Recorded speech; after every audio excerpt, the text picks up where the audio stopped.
Então, Paulo, vamos lá, vamos embora. Paulo, me diga aí como é que está as articulações políticas nesse momento tão conturbado, que é a questão da pandemia do coronavírus, né? E que, infelizmente, o vírus chegou em Água Branca, a doença chegou em Água Branca, então está restrito a questão do contato pessoal, né? Que campanha política é justamente isso, é contato, aperto de mão, abraço. As eleições estão aí postas, né? Foram alterada a data, ficou para dia 15 de novembro, e ainda tem, se agravar em algum estado, pela PEC que foi aprovada e homologada pelo Congresso, o próprio TSE pode alterar, levando no máximo até dia 27 de dezembro o segundo turno. Mas a gente torce e tem a esperança que não vá tão longe e essa doença não leve tantos entes queridos da gente e não permaneça tanto quanto. Então, a gente começa a falar, a discutir a Água Branca e dentro de uma situação um estado tão excepcional que o mundo se encontra e a gente está nesse meio que seria a nossa querida Água Branca, temos que tentar agregar o máximo possível, principalmente o grupo de oposição, como a gente vínhamos falando anteriormente, antes pandemia, durante a pandemia, e o grupo de oposição continua conversando, tentando ver essa junção para daí fazer a melhor chapa para brigar com a gestão, para ir à luta com a gestão atual. E ainda continua nessa discussão, Michel. Não chegou nesse consenso ainda esse grupo de oposição. Mas eu lhe pergunto o seguinte, você acredita que só terá um candidato pela oposição ou acredita que terão outras candidaturas? Se a pergunta for respondida hoje teria no mínimo duas, hoje. Tu sabe que a eleição tem um ditado que você dorme eleito e acorda perdido, não é assim? Se a eleição fosse, se a convenção fosse amanhã, o último dia de convenção fosse amanhã, dia 16 de julho, que hoje é 15, se as convenções, as últimas convenções fossem amanhã, repetindo novamente, teria no mínimo duas candidaturas na oposição, que a oposição ainda não conseguiu chegar nesse consenso. E eu lhe perguntei isso justamente porque aí é uma coisa que, né, faz parte quase do dia a dia das pessoas, porque você começou na política no grupo do ex-prefeito Zé Dorinha, inclusive teve uma participação importante, porque foi chefe de gabinete, né? Então era um jogador central. E foi lançado candidato pelo grupo dele, né? Inclusive uma votação muito expressiva, só que logo após a votação, você se afastou do grupo do Zé Dorinha. E pelas conversas do dia a dia, então cria-se aquela ideia de que, olha, o Paulo e o Zé Dorinha seria impossível se juntar, conversar, sentar. Então, pelo que você está me dizendo, isso não existe. Michel, eu nunca tive um problema pessoal com o Zé Dorinha, nem com sua família de forma alguma. Desde quando eu iniciei os meus votos, eu comecei a votar em 98, foi meu primeiro voto, a gente sempre acompanhou lá o MDB aqui em Água Branca, que na época o Zé Dorinha estava no primeiro mandato. Certo. Paulo, então, vamos lá, vamos avançar. Eu preciso que você me faça uma avaliação sobre o governo Zé Carlos. Certo. O governo, a gente é um governo hoje, Michel, que se ele dificilmente consegue a reeleição, isso aí a gente fala de forma sincera e sem paixão. Se não conseguindo a reeleição, o governo Zé Carlos vai ficar um governo sem lembrança alguma pelo povo de Água Branca. Daqui a 5, 6 anos, se alguém dizer rapaz, Zé Carlos foi prefeito de Água Branca, foi, mas ele deixou algo aqui, alguma obra estruturante, alguma obra de muita evolução em Água Branca. Hoje você vê, assim, aí ele vai dizer, não, tem várias obras, sim, mas várias obras estruturantes que são de sua obrigação, pequenos calçamentos, pequenos esgotos, não consegue nem manter as estradas, a gente sabe que está chovendo muito, graças a Deus, mas não é de hoje que a estrada é ruim. A saúde, de forma precária, a gente viu a cobrança agora que sofreu a equipe dele, na pandemia, você inclusive participou dessas cobranças. Então, é um governo que, em outro momento, eu dei até uma avaliação regular lá em março.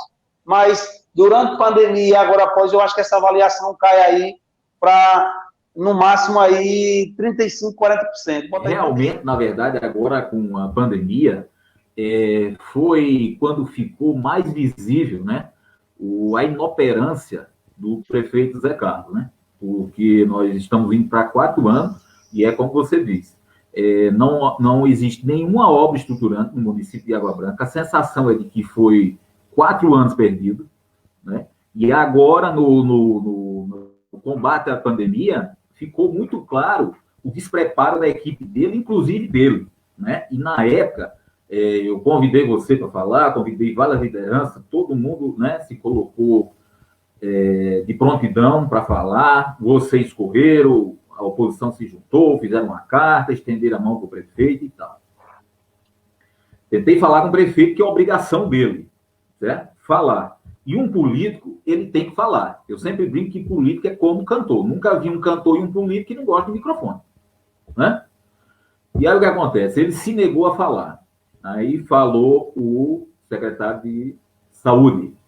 E o argumento é que ele não tinha muito manejo em falar em rede social, nessas coisas e tal. Só que eu fiquei meio impressionado quando eu vi uma live dele com o senador Fernando Collor. Para falar de política rapidinho, ele aprendeu, né, a falar, a manejar em redes sociais. Só que isso é grave, a gente ri, mas é grave, porque a população, no momento de aflição dessa, a população precisa que o seu líder fale, se comunique. Só, estou fazendo isso, estou fazendo aquilo, nós vamos por aqui, vamos por lá, e nada foi feito. Simplesmente ele se encaixilhou na prefeitura e deixou a barca rolar. E a equipe dele tropeçando, né? Inclusive o próprio povo, popularmente, diz, eu pago meus impostos. Só que o povo não consegue identificar como é que ele paga esses impostos, né? Então, por exemplo, se o indivíduo vai no mercado, aí em Água Branca, ele compra uma lata de óleo, compra 1 quilo de arroz, 1 quilo de feijão, vai para Delmiro, paga a passagem, o cara da passagem vai abastecer o carro dele, tudo isso é imposto. Então, tudo que tu suou o mês inteiro, parte desse teu recurso, tu vai pagar de imposto. E esse imposto ou vai direto para o caixa do governo municipal, ou para o governo federal, ou estadual, e depois retorna. A nossa carga tributária já passa de 40%, eu acho, hoje, né? É um dos países que a gente paga mais impostos, né? Isso. Então tem que cobrar, dizer, olha, não, você é meu funcionário. Acabou esse negócio de, eu sou toda autoridade, você é meu funcionário. Juiz, você é funcionário do povo. Promotor, você é funcionário do povo. Na época que eu morava aí, o cara chegava, o promotor passava na rua, o cara ficava comigo. Sim, tô promotor.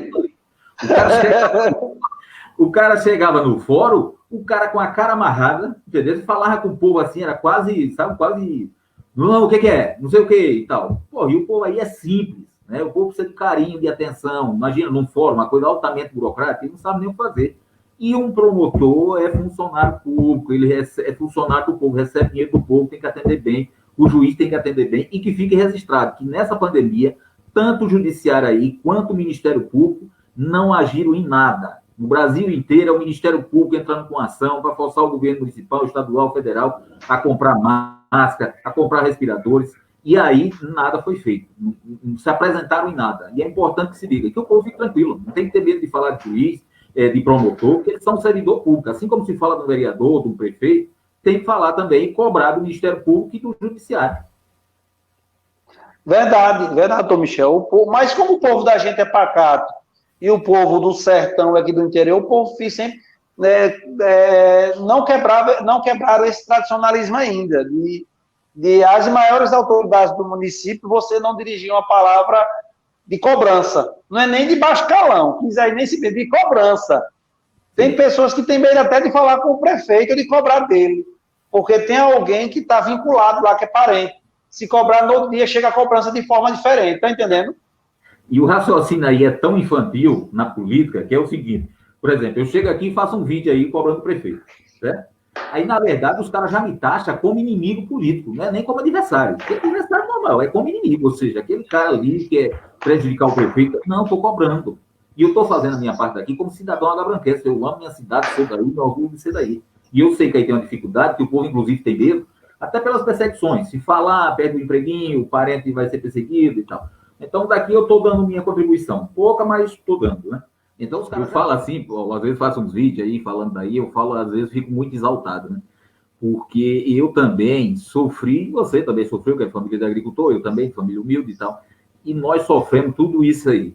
Inclusive, uma coisa que eu lembro até com uma certa tristeza, já tive até vergonha, mas não tenho mais vergonha não, acho que tem que falar, que uma vez eu fiz uma cirurgia e eu precisava fazer fisioterapia. E eu não fiz a fisioterapia porque nem tinha dinheiro para Maceió e nem tinha parente lá. E o serviço não era prestado aí. Uma coisa que é básica. É o básico, é o básico. Outra coisa, Paulo, a nossa população aí envelheceu, certo? E graças a Deus que a população está vivendo mais, mas envelheceu. Então tem um grupo muito grande, tem um número muito grande de idosos. E no município de Água Branca não tem um geriatra, que é para cuidar dos nossos idosos. E aí eu conversei com alguém, que inclusive é do governo, da base do governo, que é um defensor ferrenho, e o argumento é o seguinte, mas não tem esse profissional por aqui, é difícil conseguir um profissional desse. E aqui onde eu moro, isso aí já é uma coisa antiga, que é a telemedicina, certo? Então, por exemplo, às vezes você tem a dificuldade mesmo de ter, né, um geriatra e tal. Só que, por exemplo, no posto de saúde aí em Água Branca, você tem o clínico geral, certo? E o que acontece? Marca-se, né, a consulta com esse profissional, que ele pode estar no Recife, pode estar no Rio de Janeiro, pode estar em São Paulo, no Rio Grande do Sul, seja onde for, ele vai atender pela telinha, certo? Vai colocar ali o idoso, vai dizer, olha, eu estou sentindo isso, estou sentindo aquilo, tem um médico do lado, que é o clínico geral, e o geriatra vai dando as orientações, olha, aperta as costas, veja isso, respire e tal, passa os exames, certo? O paciente vai fazer o exame aí e é encaminhado por e-mail, né, de maneira eletrônica, para o geriatra lá, seja lá onde for, seja em Salvador, onde for, e ele vai dar o diagnóstico, certo? Vai receituar, prescrever a medicação e nós resolveríamos um problema muito grave, que é essa falta de um médico especialista nessa área, mas que é muito possível hoje, muito tranquilo de resolver pela internet. Água Branca, alguns métodos que vêm sendo usados são implantados há mais de 20 anos. Em 2005 foi implantado o grupo de idosos em Água Branca, que é coordenado pelo pessoal do CRAS. Hoje, o cuidado no idoso em Água Branca se resume a isso. Há um grupo de idosos que tem no CRAS, que é um grupo só do pessoal da zona urbana, alguns aqui do perímetro ao redor, e daí a gente não consegue avançar. Qual é a ideia da gente? Com a velhice da população, que a população está vivendo mais, a expectativa de vida aumentou, e bastante isso. A gente tem que pegar esses grupos de idosos, como Água Branca é um município extremamente rural, e levar essa dinamicidade de grupo para as regiões. Água Branca hoje, por exemplo, eu divido a Água Branca em 4 regiões. Zona urbana, região das Serras, região da Caatinga, de onde eu sou, e região aqui do canal, que é a região do Altos Coelhos. Dividir a Água Branca por região e conseguir, de forma pormenor, montar esses grupos e trabalhar. Trabalhar a telemedicina, trabalhar o cuidado ao idoso, trabalhar a alimentação, trabalhar o exercício, trabalhar a questão quem é o diabetes. Aí você redivide entre os grupos. Além de você montar um grupo, você redivide. Quem é o grupo aqui de diabetes? Quem é o grupo de diabetes e hipertenso? A gente está vendo aí os casos de o pessoal que tem essas doenças concomitantes, o grupo de risco que estão. Inclusive, eu sou hipertenso. Minha esposa é diabética e hipertensa, está afastada do trabalho porque é do grupo de risco. Então, e a gente tem que dar essa atenção. Tem um pessoal que é coronário. Então, redivide esses grupos e cuida deles de tamanho menor, e daí consegue fazer isso que a gente está.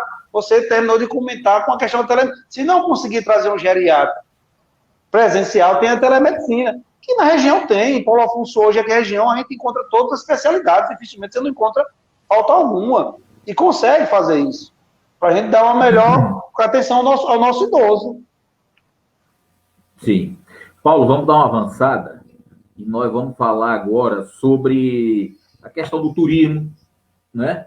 E tudo que envolve o turismo, que é a preservação do patrimônio histórico, tem a questão do casarão, né? Que é uma questão seríssima, gravíssima, que está aí na cara de todo mundo e até hoje ninguém tomou uma providência de desapropriar aquele casarão e passar para o domínio do município. E a questão da limpeza das ruas, a questão do açougue, mas o açougue nós vamos falar daqui a pouco, mas faça aí sua introdução. Água Branca tem um potencial, eu acho que um potencial particular comparado aos municípios vizinhos, que é seus casarios, seu clima, seu centro histórico, que a gente ainda não conseguiu explorar esse casario, essa geração de emprego e renda que é com a vinda do turista. A gente tem referências aqui, quando eu vou a gente vai para outro município e pergunta, eita, e o Mirante, a Cachoeira do Vai e Vem, o Engenho, as casas de farinha, os quilombos, o centro histórico. A gente não consegue montar uma agenda e trazer o turista para cá. O turista já chega aqui em Delmiro. Ali ele já vê o hotel ali, no Hotel 5 Estrelas, que ele está com a bandeira hoje do Bristol, que é de Brasília, consegue vender pacotes e lotar lá, não consegue trazer para Água Branca porque não tem uma implementação, e eu sei disso, que teve outros dias reuniões com o pessoal lá do hotel, junto com a equipe de governo, e não conseguiu avançar para trazer esse turista para a cidade e daí conseguir deixar esse recurso aqui. A Água Branca não consegue avançar, não conseguiu avançar. É aquela mesma coisa há 20, 30 anos atrás. Paulo, você sabe que Piranhas tornou o terceiro destino turístico de Alagoas. E Alagoas é um dos estados mais visitados do Brasil. Certo? Um turista gasta, em média, no lugar que ele está, em média, ele pode gastar mais, em torno de R$350 por dia. Certo? O que é que acontece? Ali em Piranhas, esses dados eu já vi, dados já é antigo, já deve ter muito mais. Há 5, 6 anos atrás, são 200 mil turistas por ano, certo? E Água Branca tem tudo isso aí, né? Então, por exemplo, Água Branca tem muito mais atrativo do que Delmiro, né? Delmiro, a questão do clima, que é extremamente quente. Água Branca, não. Água Branca é o clima, né? Ameno, tem a questão das serras. Imagina um hotel em cima de uma serra dessa, com essa visão aí, né? O frio, quanto mais... Ô, Michel, tu falou em hotel em cima da serra, eu só fazer um parênteses aí, eu já conversei com o investidor, e aqui ele pediu para não revelar o nome, e a gente conversou acerca dessa situação. Ele já tem um terreno ali do lado de lá do Mirante. Para quem conhece o Mirante, sabe, do outro lado do Mirante. Do outro lado do Mirante de Água Branca, uma vista ali puxando para Papaterra, ali entre Papaterra e Mulugu. Se você for aqui pelos Matias, que a gente fala aqui depois ali da casa de Zé de Aquino, ali próximo à casa de Paulinho Xavier, hoje ali, antes de chegar no Mirante, você entra à direita, você sai lá no terreno, ela pega a frente para Delmiro e para Paulo Afonso. O cara tem esse terreno lá, ele já está com o projeto pronto, está com tudo pronto já para investir lá, para fazer. Eles, Paulo, eu quero começar lá com uma quantidade mínima para a gente vender, depois que a gente vai ter um projeto para expansão. Inclusive, eu tenho dinheiro próprio e já tenho também um contato no banco e consegue me liberar financiamento para isso. Agora, Paulo, eu só consigo avançar lá se eu tiver infraestrutura. Eu quero que você ganhe para prefeito, que eu vou estar junto contigo, e quero que você me garanta essa infraestrutura básica, o quê? Acesso, iluminação, esgoto, né? Daí eu disse, rapaz, minha ideia é a gente fazer um anel aqui no Mirante. Fazer um anel assim, fazer uma via pública em volta do Mirante, nessa parte do meio do Mirante. Tipo ali, quem sabe ali tem ali próximo de Manu Dorinha, fazer aquela volta ali no Mirante, porque você vai fazer uma conexão de todas as propriedades ao redor, e hoje, para quem fazer Cooper aqui, ou tem que descer lá para a pista, para ir para a Olaria, ou para aqui, para o Oeste, ou faz aqui como eu faço, não estou fazendo agora, mas fazia aqui, indo para o Crespo, aqui, quem conhece o Crespo aqui, indo ver ali a Serra do Paraíso. E se você fizesse essa interlocução aqui em volta, essa ligação, fizesse com pista de Cooper, com iluminação, e lá vai surgir a pousada, vai surgir vários comércios, você dinamiza, tá entendendo? Então, o investidor só vem para a Água Branca se ele tiver um gestor que ele vê com capacidade para trazer, no mínimo, a infraestrutura básica, senão ele não vai. Inclusive, outro problema gravíssimo que nós temos no nosso município é a questão do açougue. Né? Sim. O açougue é uma situação calamitosa. Conversei também com um membro do governo, aí falando para ele que aquilo não é tão difícil de resolver, porque, na verdade, Paulo, os problemas de Água Branca não são muito difíceis de resolver, são trabalhosos, mas não tão difíceis. Então, por exemplo, a questão do açougue, não tem balcão frigorífico, certo? Aí falei para o indivíduo lá, disse, olha, tem que ter o balcão frigorífico. Ele disse, não, mas é que não dá, os machantes não tem dinheiro. Mas aqui nós temos dois bens jurídicos em choque, que é a saúde da população e o direito ao emprego. Evidentemente, ninguém quer tirar o emprego do pai de família, pelo contrário, quer criar mais. Agora, se o indivíduo não se adequa, infelizmente, ele vai ser privado daquilo. Assim, a questão do açougue é complexo. Se você não fazer um planejamento estratégico para resolver, planejado e com metas, você não consegue resolver. O problema da administração de Água Branca é que não é profissionalizada. Ela não tem metas. Ela está aqui e resolveu um problema, pronto, já resolveu tudo. Aí não pensa no dia de amanhã. A administração pública só trabalha se for planejada e pensando no amanhã e depois de amanhã. Não é assim? Não é assim que a gente em casa faz isso com um pai de família. A gente recebe o salário, vai lá no mercado primeiro, compra a necessidade prioritária, bota dentro de casa, separa o dinheirinho da carne, planeja-se.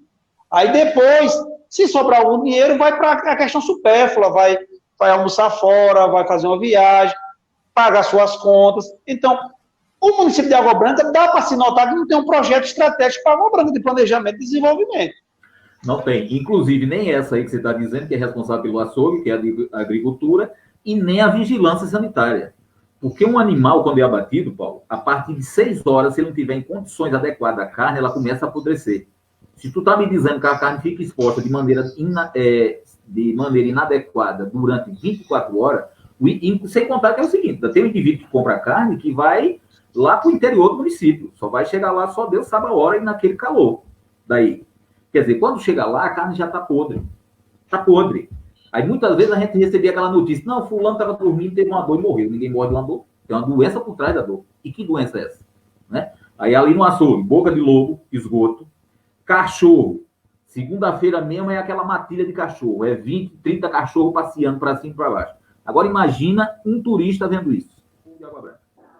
Primeiro, Michel, de tudo, a economia Água Branca pós-pandemia tem que se pensar como é que vai fazer para a gente deixar nosso dinheiro aqui. Eu, salvo engano, eu tive a conversar com você, a Água Branca parece que tem injetado dentro da cidade 256 milhões. Por aí. Mês, né? Não, ano. Ano. 256 milhões anos, divide aí por 12. Vai dar o quê? 20 e poucos milhões mês, não é assim? Uhum. Mais de 20 milhões mês. Entre pensionistas, entre servidores públicos, entre Bolsa Família. Eu acho que agora até aumentou com o auxílio emergencial. Isso. Tive conversando com os colegas comerciantes, que inclusive eu compro aqui no comércio de Água Branca, fui um dia no mercado aqui, e conversava com ele como é que estava a questão da crise, que o povo fala muito do desemprego, da crise econômica. Ele disse, Paulo, eu não sei o que é crise não, nunca vi um período tão bom de vender quanto agora. Aí eu deixei ele dizer, né? Ele disse, olha, eu tinha 5 servidores, eu tenho 11 hoje. Tenho 11 empregados aqui. E se continuar, eu vou ter que aumentar o número de servidores aqui, que não estou dando conta. O mercado está cheio de dia à noite, vendendo aqui. Eu disse, você sabe qual é esse fenômeno? O fenômeno do dinheiro que entra em Água Branca ficar aqui. Porque o aposentado, o pensionista, o Bolsa Família, o servidor, não está podendo ir de tirar o dinheiro e está ficando aqui. Aí ele disse, realmente, o fenômeno é esse.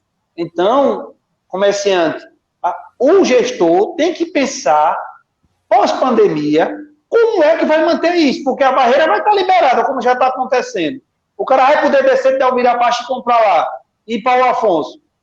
Qual é o projeto pós-pandemia do governante para deixar esse dinheiro aqui no município? Paulo, a questão do turismo. Se nós pegássemos desses 200 mil, já é mais, porque teve novela, teve série, teve Globo Repórter, teve tudo divulgando ali os quentes. Tem mais do que 200 mil turistas.